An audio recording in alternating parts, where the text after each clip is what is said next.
kita panggil dulu Pak Asmun, kami persilakan. Tolong Pak Asmun dan nanti Afniaza sama Husnul Hamdi ya. Siap-siap.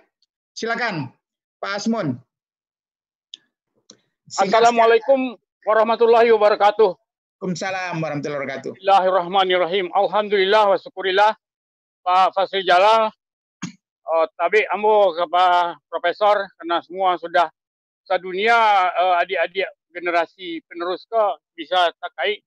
Ambo tadi adalah menulis juga, mudah-mudahan di tulisan-tulisan itu bisa dirangkum sebagai notulen.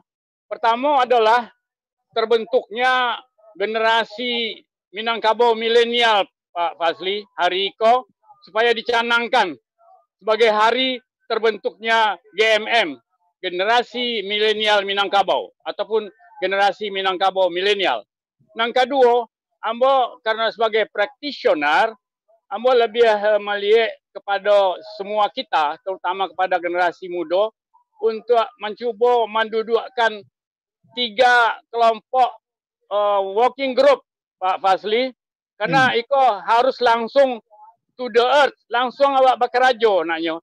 Jadi adik-adik aku lah punya kepandaian ke segala macam. Sedangkan nagari awak di ranahku membutuhkan kerajo-kerajo gadang, gagasan-gagasan. Awak dapat melihat bagaimana gagasan Datuk Tan Malaka dengan NAR The Republic.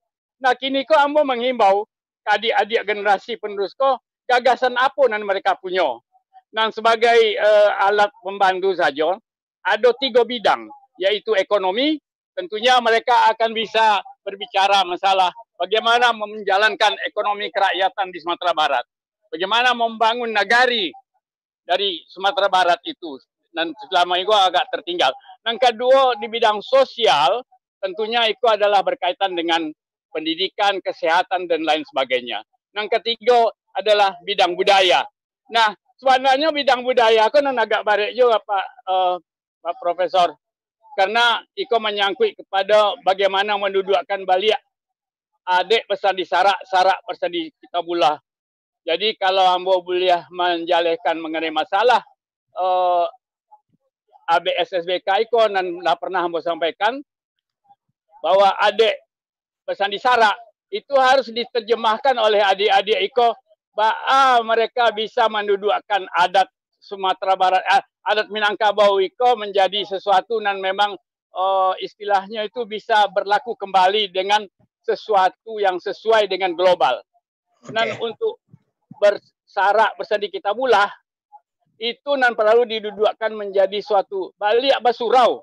Nah, kalau di Melbourne ataupun di Australia telah dibuat surau, berarti itu harus memikirkan bahwa surau di kampung itu bisa dijadikan kembali sebagai tempat untuk menempa kehidupan sosial masyarakat muda Minangkabau.